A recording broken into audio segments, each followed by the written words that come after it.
Hi there, everybody. It's Scott again with another episode of Flip That Script. Today, I wanted to talk about the false self in narcissism. Knowing about the false self is extremely important in helping you to gain insight into what makes narcissistic people behave and operate in the way that they do. Narcissists are dedicated to the false self, which to them is their own false, obviously, image of themselves as perfect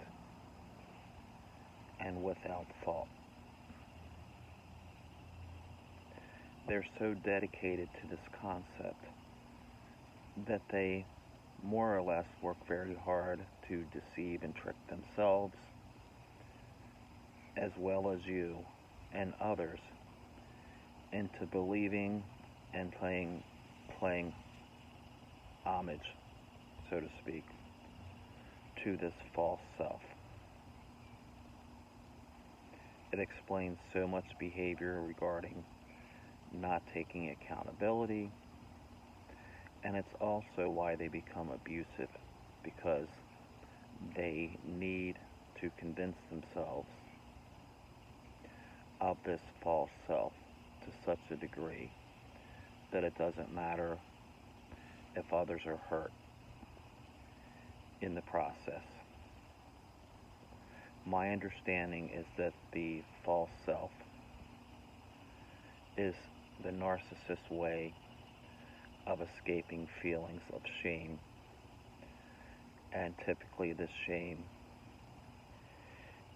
is fostered and built upon some kind of trauma that the narcissist is not facing and dealing with and healing from.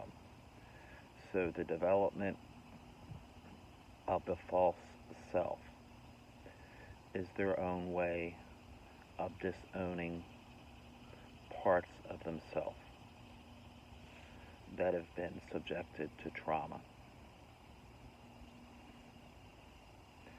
The false self must be maintained by the narcissist, as I said, at all costs, and it explains so much of the defensiveness that you will find in narcissistic people, including narcissistic family members.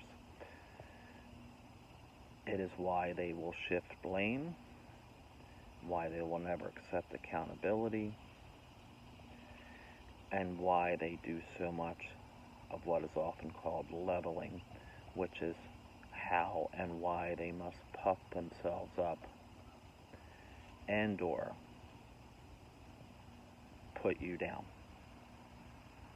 I hope this helps you gain some insight into any narcissistic family members that you may be dealing with.